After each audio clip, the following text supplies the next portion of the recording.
In the chaos and confusion of any major disaster, getting the right aid to the right place, crucial and no easy task.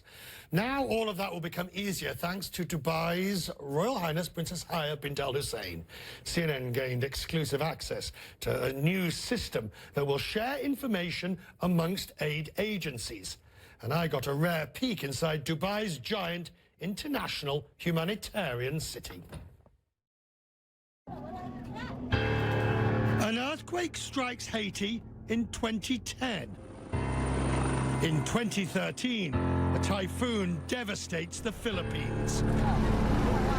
In South Sudan, conflict leaves a refugee crisis.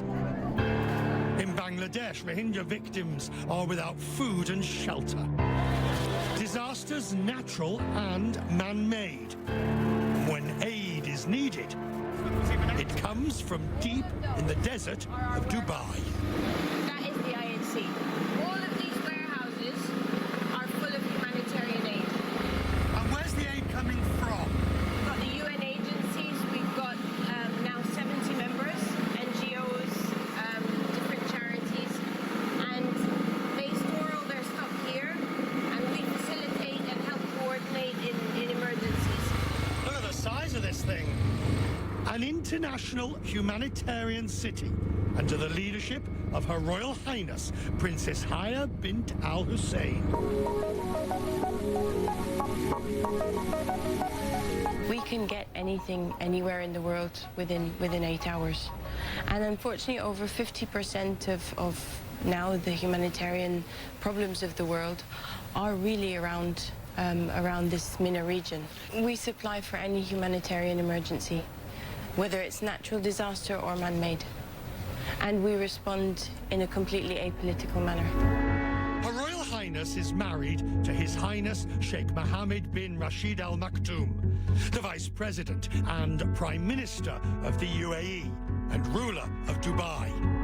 Together, dispatching aid at a moment's notice.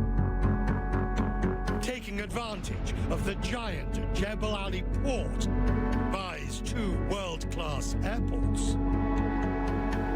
There wasn't anything like this in existence, so to speak. The idea to position it here was really incredible. We have the sea right next to us, we've got the port, we've got the airport next to us. We can move from sea to air in 7 minutes to be able to deliver.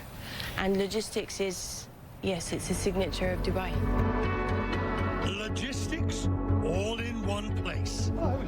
Here is everything you could need for any emergency. It's quite overwhelming, actually.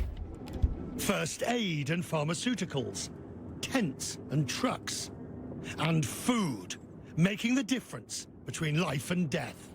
It's a means to survive. When you look at most of the crises, especially now with the refugees, the amount of miles that they have to walk with families to save themselves, to save their children, these are lifesavers.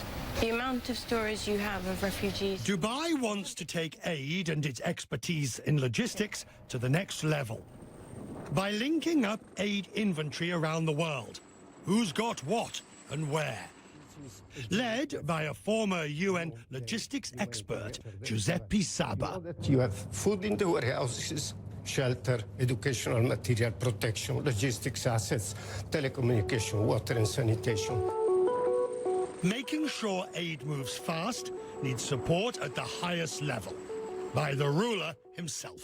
As soon as Giuseppe calls me and says WFP needs a plane to go to Bangladesh, UNHCR needs to send something to Entebbe, within minutes, I'm calling Sheikh Mohammed.